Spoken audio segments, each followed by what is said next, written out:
Welcome to Talent X, the Talent Experience podcast featuring authentic conversations on the future of work. empowering you to better understand and deliver a best-in-class, future-proofed career experience. For more insightful conversations, visit talentxpodcast.com. We hope you enjoy this episode of the Talent X podcast. Good afternoon. You got Rhonda Taylor here, and today we're on another episode of Talent X. We have a guest, Chris Havrilla. Chris is the VP of HR Technology and Solution Provider Strategy at Deloitte Consulting.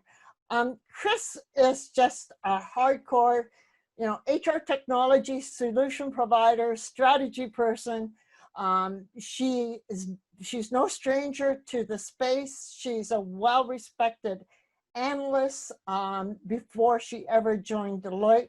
And Chris and I have worked on several projects in the past. So Chris, I probably didn't do you justice. Tell us a bit more about yourself and welcome to Talent X. Oh, thank you so much. It's really good to be here. Most people would like look at my LinkedIn profile or something and probably call me schizophrenic, but I think in a nutshell, I solve problems for a living, and it's taken a number of different forms through whether it came from an IT direction, from a functional HR direction. I had a full functional career in HR, from a product and a business perspective. There's probably not a way I haven't covered it. So I really kind of built what I would call a little niche for myself, and how do I pull all those things together? Like when you start thinking about the outcomes we're trying to get with tech, you really do have to sit in the middle of the business and all the products and all of the tech and all of the, the functional things that we're trying to do. And so I sit there and I kind of liken myself to a conductor, or maybe it's a translator from all those different languages. But anyway, that's kind of what I do. But I've always been a geek at heart. I love seeing how tech and data can come together and make a difference for companies. So And I am always amazed at you because you are a software engineer, correct? Yes, that's exactly how I started. As a matter of fact, I studied AI in college. That was my concentration, at which, luckily nobody can see me on video, but then it would date myself automatically. But that was back in the 80s. And I was fascinated with the concept that, that AI had this big surge of popularity back in the 80s, and it was all based on decision support systems and rule-based systems and things like that. But we learned all the stuff that you could do with AI someday if we had capacity and processing speeds. And now we have all that. You could buy it at the at the grocery store. What were big capital expenditures back when I was in college. And so, yeah, I've always been a geek at heart and a lover of the power behind data and what it could do for us once we had it. And now we have a ton of it. I think last I saw, we've got, 9 times more data in the last 2 years than has been generated in all the time before that. So it's a cool way 30 years later now to finally, do what I learned in college. But yes, I came out as a software engineer and I'm a reformed one. So hats off to you. An evolved one. Yes. Now we're going to go to data in a whole new way because, in the past, we've always thought of talent as being a soft topic.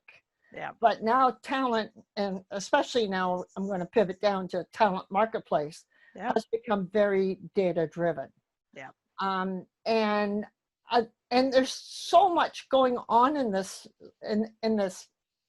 area of HR that a lot of people are confusing the definition of talent marketplace. And I think, first of all, I would love to get your definition of what it is and how what the role it's playing in today's HR ecosystem. It's funny that you say that because, I think it may not be the role data is playing, but it's the role data should be playing, right? But I think our whole definitions of, of what, how it's like, we used to talk about talent acquisition all the time, and, we're really kind of flipping it, and it's about accessing talent. Right. And so, where is talent? And we keep hearing people talking about talent, as as an asset and all of these things. And so like any, quote asset, I think when you start thinking about a marketplace, right, it's because accessing talent has become very, very hard. And it's because we've been doing it wrong in a lot of respects, right? We've been, we need skills, we need skills, we need skills, go hire them. And we've looked at people as more of a commodity, and they're just not, right? And so now as you start to see the market changing, and first we've been talking about the war for talent for, I don't know, 25, 30 years now, right? And then now on top of that, you've got population shortages, right? The demographics are changing, and this concept of skill shortages, right? The average lifespan of a skill is 2.5 to 4 years right now. And so it's changing the way we have to look at things all over the place. And so I think the concept of talent, management is changing to really be about workforce transformation.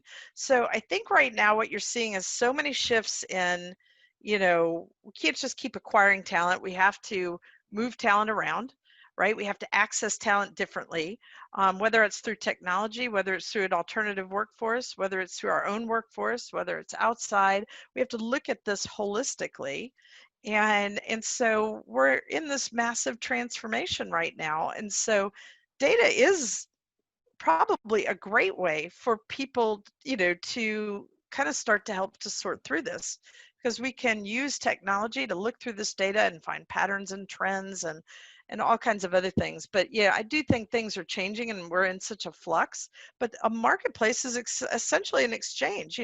Here's the work that we have, here's the talent we have, like how can we come at this from different angles, right? And so putting it in a marketplace is perfect, right? But I do think there's one missing part that we haven't talked about, and that's the work itself. And once we know the work, now we can start to figure out who can do it. Is it tech? Is it a person? And where does we find that person? Is it in our organization? Is it outside of our organization? Is it, do we just parse out this piece of work and we don't maybe have to hire that person full time? We can gig it out. So, I just think that's where this marketplace comes into play, because this is where you can start to bring all those pieces together and have an exchange, however way you want to try to approach it. Oh, and you mentioned one area that's really relevant in today's marketplace. Mm-hmm. And that is, with COVID, we've seen a lot of cutbacks. We've seen people going furloughs with the promise of being called back again. Right. And chaos has erupted, because all of a sudden jobs that were there, there's no longer the people to fill them. Right. So companies are having to go into a state of flux. And it's created an incredible infusion of talent mobility activities. Right. And I would just, I would love to hear, what your view is on how a company at this stage of the game, grabs a hold of themselves, because everybody has to look inward now. We can't. Nobody's going to walk the high wire and start hiring somebody externally. Yeah, it's you start to think about what this really is and its risk, right? You're trying to navigate the unknown, right? And everybody, we talk a lot this year about this paradox between, humans and technology, right? And it's kind of like, everybody wants a sense of belonging, but yet, you really want individuality, right? You want security, but you want reinvention, right? Well, there's no safety in chaos and reinvention. So we're all looking at a way to mitigate the risk, and sometimes it's just creating inertia, right? And and bad decisions. And a lot of it is because we're not using data to try to inform us. It's not just about what's happened in the past, because we haven't been through this kind of chaos before. We've been through a lot of chaos, but not this kind of chaos, right? But what is the process of navigating chaos? Because that's really what it's going to take to continue to move forward with all these disruptions that we have, right? Ones that we knew that were coming, ones that we didn't know were coming, and there's obviously stuff that remains to be seen. So what's the muscle set to navigate that? and still have security, right? And still, feel like you're mitigating risk. And I think that's where people are right now. So internal talent mobility is getting a lot of attention and love that should have been happening all along. Because as we wrote about even last year in our trends, right, the war, the war for talent's going to get won at home, not outside, not through talent acquisition. But we have such bad structure and process for that we just continued to let people go, the attrition, let the attrition happen, and we'll get new people, right? So it still goes back to, what is the work, right? What is the work, and how do we access talent or technology or whatever to get that work done? And most people don't. That's why alternative, or even remote work was frowned on in a lot of places, right? Because it was like, I don't even know how to manage performance unless I see them, because I really don't understand what the work and the outcomes are. So that's a lot of what we've been writing about, is kind of how to start to structure this. And I think what's been interesting, the body of work that I had done around technology strategy and that we've done around experience and workforce transformation recently, all were kind of leading up to all this disruption.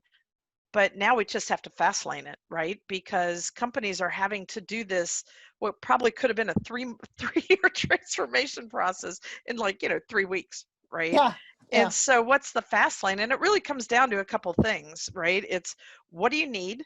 When do you need it? And why do you need it?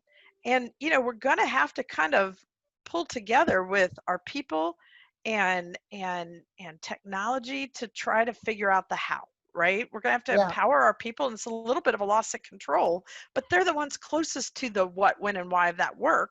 And if we can let people know that, what it is, when we need it, why we need it, which is really simple to stick in a marketplace once you do that, right? Uh-huh. Then you can start to figure out how to utilize all of these assets that we have to start attacking those problems. So that's a lot of what we've been trying to build, is just tools to get people to put their, wrap their head around things like that, and start to figure out, in the midst of all this chaos, kind of that light in the fog, so to speak. Right. And it's like, okay, like, how do you help your people? Like, how do you help Mhm. your staff?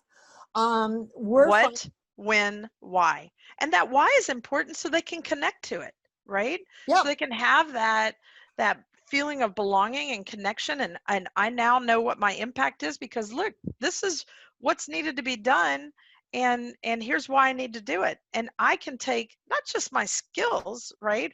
But what are my capabilities that I can bring to the table, and do my learning in the flow, or whatever else, to say, but I'm connected to that outcome, and I can tackle it that way. And I know exactly what I need. I know what I know already, and I know what I need to get that outcome. And it starts to pull this stuff together in a much easier way. But and we've got to realize we can't have control over all of that. yes, but a company has to be able to provide the Yep. opportunity Yes. for the employee to gather that information Yes. and to Exactly. grow into their roles, Yeah. whether it be gigs or working Yep. with a mentor, or maybe just with an LMS system, and then have the LMS system. Right. Are you seeing any of those assets being offered, and what degree, what level? Because I have some great stories, but I would love to hear yours. You mean in terms of how companies are trying to kind of do this and pull Yes. these different levers? Yeah. Yeah, I mean, I've really seen some really interesting stories. Case studies we're in the midst of putting together now, and it really did, kind of come down to people focusing on, okay, if experience means these three things, right, or whatever it is, um, you know, if I can start to carve out what that work is, right? Um, and look at this. Once we do that, we can go in a lot of different directions, right? And this is what's been interesting, seeing some of the stuff that I've been watching. For instance, one company, it was the same way. They knew they had to reskill their workforce, right? And we've seen that just come out in our data alone. People are this huge awareness that they need to reskill, and absolutely no readiness to do it, right? There's this Yeah. big delta, and the people and the where I'm studying are the people that have jumped into that delta, and they've done it by really trying to figure out what that work is, tying it to outcomes, right? Not activities, right? Like, what Yeah. is the work? What are the outcomes, right? And once they started to parse that out, then, they put that stuff literally into a talent marketplace, right? And and then how they were, how they let people access that, right, was kind of that, again, the what, the when, and the why, right? And I've seen some really creative things being done, even with like blockchain technology, letting people bid on things, Yes. right? I heard about that. Using like coins, right, to bid on work that they wanted to do that maybe, was not exactly in their reach, but again, once that was structured out, what and why, they actually were able to go and get what they needed. They knew what they had. They could pitch, right, with their coins, why they were doing it, what they felt they, could use to get it. They had all of this stuff. And so they could, like, again, it's connecting the people in the work. The recruiters and the HR people didn't know that, right? They didn't know what motivated this person, and they didn't know really what they had. But when they put the work out there, people could connect to it. And then they laid AI on top of that, on top of all of this, data and exchanges and the activity and the searching, and then from there they could actually now be proactive also and look within their own organization for those things, and using the technology to help point to who they needed to, that had not just the skills but the capabilities as well. Fascinating story. Oh, Fascinating. it's fascinating. And you brought up something that I would like you to expand upon. And you mentioned capabilities, and like, share with us, how do you differentiate capabilities and skills? Well, and I think skills really come down to, what is it you need to do a job, right? So what is it you execute to execute a role, a routine tasks, whether it's physical labor or knowledge work, and a lot of those things can be automated and things like that. But capabilities take things to a little bit of a higher level, when it's like what, will enable a worker to adapt quickly and continually, disrupt, right? So it's really more around, again, skills, kind of more training, experience, exposure, activities. And then those human capabilities are the things that enable somebody to learn maybe in the flow of work, right? Or, taking this experience over here and applying it over here, right? It's the capabilities behind that. And I think when you start thinking about reskilling a workforce, and I used that data point earlier, the average lifespan of a skill is 2.5 to 4 years, right? If you start thinking about reskilling all the time at scale, that's pretty impossible to do and hard to stay on top of.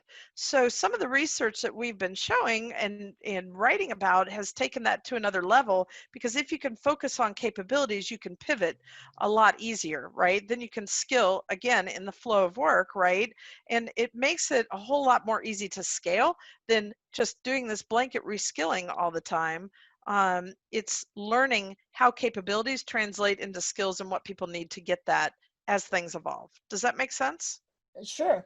I remember, so I was you that offered the nursing analogy in understanding skills versus Yeah, I capabilities. mean, in a nutshell, and and I know we're getting close on time, but if you think about what a nurse does, right, on a day-to-day basis, right, the skill of, maybe it's a blood pressure cuff, right, da da da da da, let me listen, let me do this. But as technology changes, right, they're not having to do that. There's automated cuffs. There's, it reads this. It's doing all of that, right? So what is it about the nurse and what they're doing that allows them to adjust to what they need, right, to deliver patient care, right, when a lot of their tasks go away, even with simply with technology? What can we focus on those human enduring, capabilities, enduring human capabilities, that will allow them to adjust to what it is they need to do? Like, what do I do with the data once I've got it, right? It's, my time doesn't have to be spent doing that. My time is, okay, here's what's coming up on these, reads, and then what do I do with it? What do I access? What tests, what do I start to line up for the doctor? in whatever, right? So what are those capabilities that allow that, nurse to adjust to the patient care, right? When it's not being spent on doing the activities that have already, like that, we don't need that anymore. Now we need this, right? Chris, we could go on all day. Yeah, we we really could. As we're getting ready to wind down, we always ask our guests our favorite question. And we're all about enjoying what you do and enjoying your passion. And you're an analyst, you work at Deloitte. Tell us what you enjoy and what drives Chris Havrilla to go to work every day. I really am in my dream job right now, and I know you already know this, but I already had that experience of product and tech and the function itself, and and the business side, and I love that I can bring that all together here.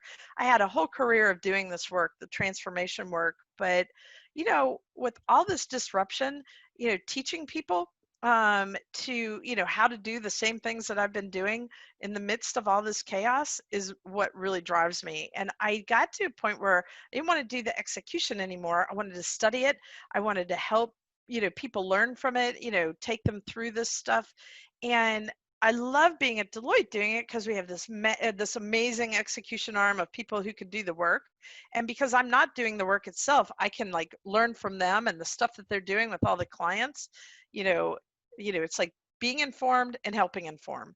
And that's what I do. And I love it. I'm learning from all of our members that are corporate consumers of technology and using this function, but also working with, people like you guys that are creating all this innovation to help these companies get their outcomes and how to put all those things together.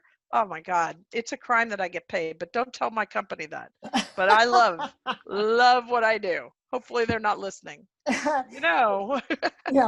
Well, Chris Havrilla from Deloitte, I almost said from Detroit. I know. I'm a Georgia peach, Atlanta all the way. Atlanta all the way, exactly. Chris, I want to thank you so much for joining us today. It's been such a pleasure. The pleasure was all mine, my dear. Thank you so much. And this is Rhonda Taylor from Field 50 and the Talent X podcast saying, stay safe and we're all in this together. Bye all. Thanks for listening to this episode of the Talent X podcast. For more talent experience and future of work conversations, visit talentxpodcast.com. Follow us on Twitter at TalentX Podcast. Or join the conversation with #TalentXPodcast on Facebook, Instagram, LinkedIn, or Twitter. Talent X, the Talent Experience podcast, was brought to you by the fabulous Fuelies at Fuel 50.